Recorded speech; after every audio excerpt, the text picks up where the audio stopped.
Morning बच्चों, class 6। आज हमारा टॉपिक है भाषा, लिपि और व्याकरण। इसमें हम जानेंगे कि भाषा किसे कहते हैं, लिपि किसे कहते हैं, व्याकरण किसे कहते हैं। ठीक है। तो मनुष्य सामाजिक प्राणी है, वह समाज में रहता है। ठीक है।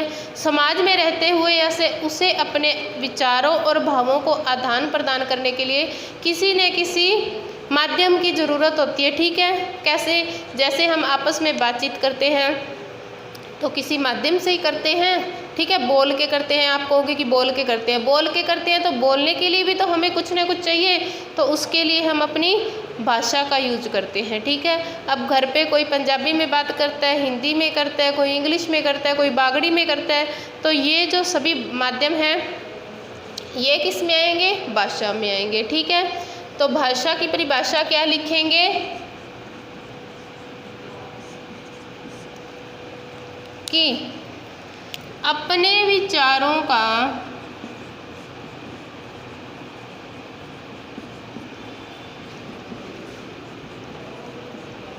आदान प्रदान करने व अपने विचार किसी को बताएंगे तो हम दूसरों के विचार भी तो सुनेंगे ना। बात करेंगे तो 2 ही जन करेंगे, 3 जन करेंगे, 4 जन करेंगे, हम अकेले तो बात नहीं कर सकते। तो अपनी बात को हम बताएंगे, दूसरे की बात को हम ग्रहण करेंगे, सुनेंगे, समझेंगे। जिस माध्यम से समझेंगे वही क्या कहलाएगी? भाषा कहलाएगी। ठीक है। अपने विचारों का आदान प्रदान करने व दूसरे के विचार व भाव समझने के लिए हम जिस माध्यम का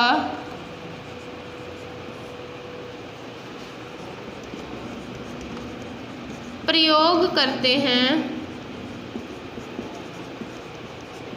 उसे ही क्या कहते हैं? बताओ। उसे ही भाषा कहते हैं। ठीक है। उसे ही क्या कहेंगे? भाषा।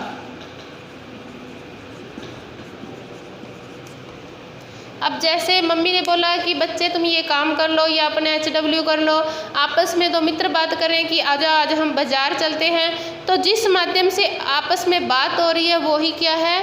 भाषा है। ठीक है। अब भाषा के कितने रूप होते हैं? भाषा के 2 रूप होते हैं। कौन कौन से होते हैं? नंबर 1 है लिखित भाषा, नंबर 2 है मौखिक भाषा।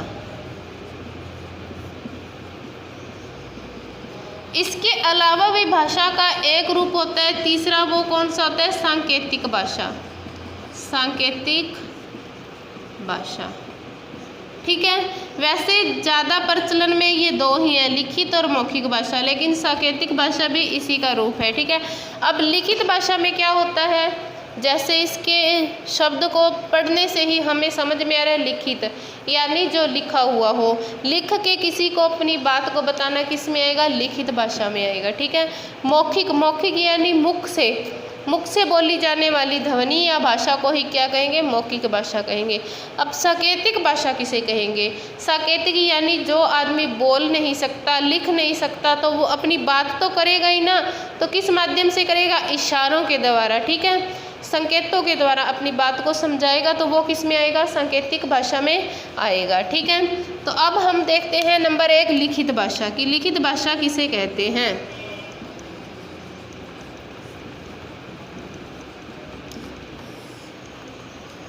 देखो, लिख कर अपने भाव या विचार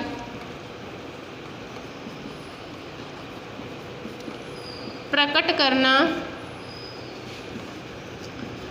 लिखित भाषा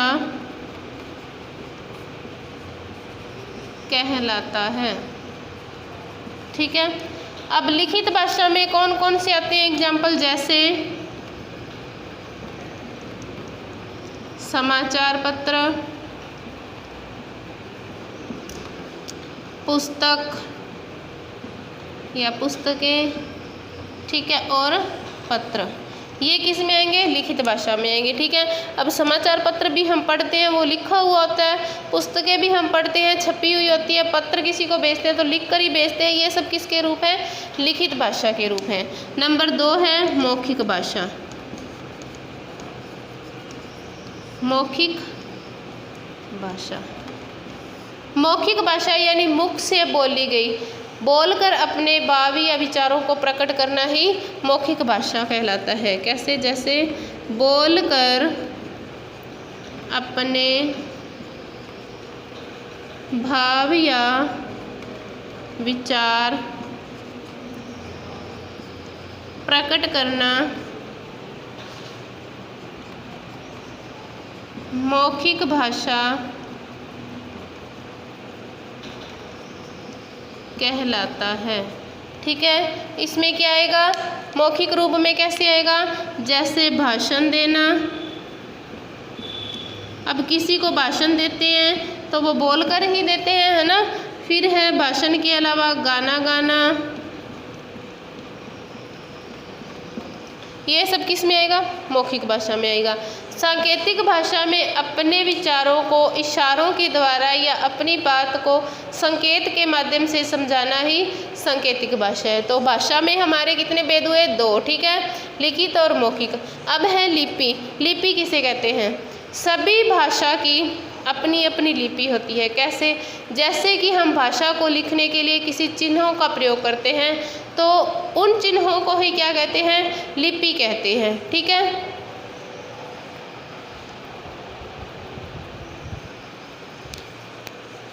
फिर है लिपि कि लिपि किसे कहते हैं?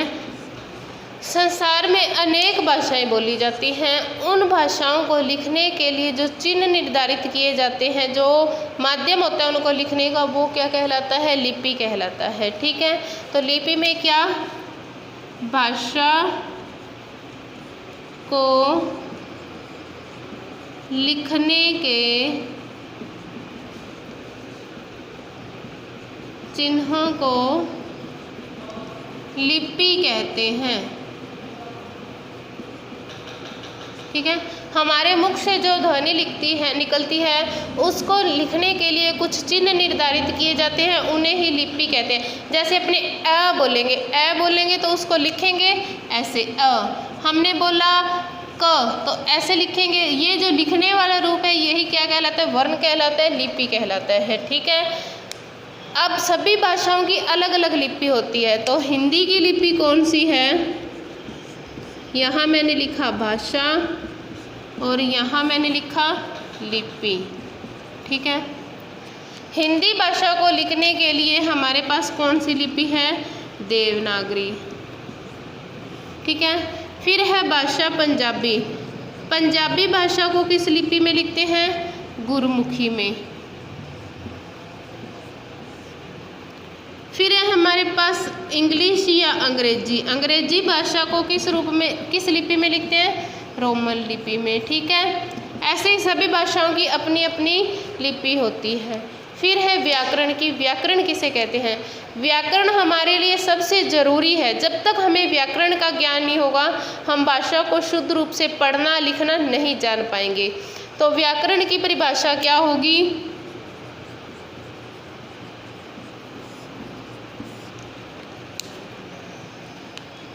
लिखो, व्याकरण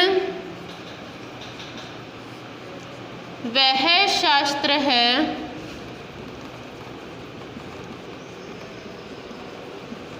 जिसके द्वारा हम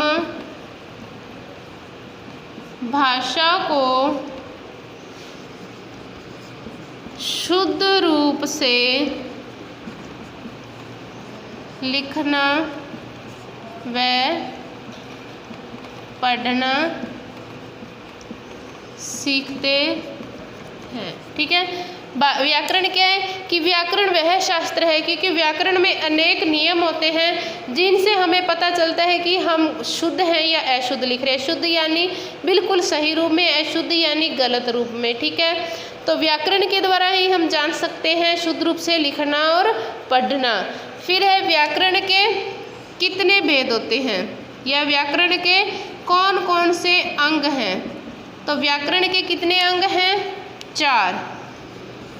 नंबर 1 है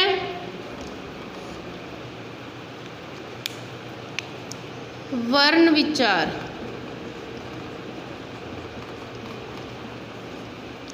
नंबर 2 है शब्द विचार। नंबर 3 है पद विचार। और नंबर 4 है वाक्य विचार। ठीक है, व्याकरण को जानने के लिए हमें इन चारों का पता होना चाहिए कि वर्ण विचार किसे कहते हैं, शब्द विचार किसे कहते हैं, पद विचार किसे कहते हैं, वाक्य विचार किसे कहते हैं। वर्ण है जो भाषा की सबसे छोटी इकाई है जिसके टुकड़े नहीं होते। वर्णों के मेल से क्या बनता है? शब्द बनता है। शब्दों के मेल से क्या बनते हैं? पद। पद को व्यवस्थित क्रम में लिखने से ही क्या बनता है? वाक्य बनता है। ठीक है, तो आज हमने भाषा, लिपि और व्याकरण के बारे में जाना। वर्ण विचार, शब्द विचार, पद विचार, वाक्य विचार ये हम अगले वीडियो में जानेंगे। ठीक है।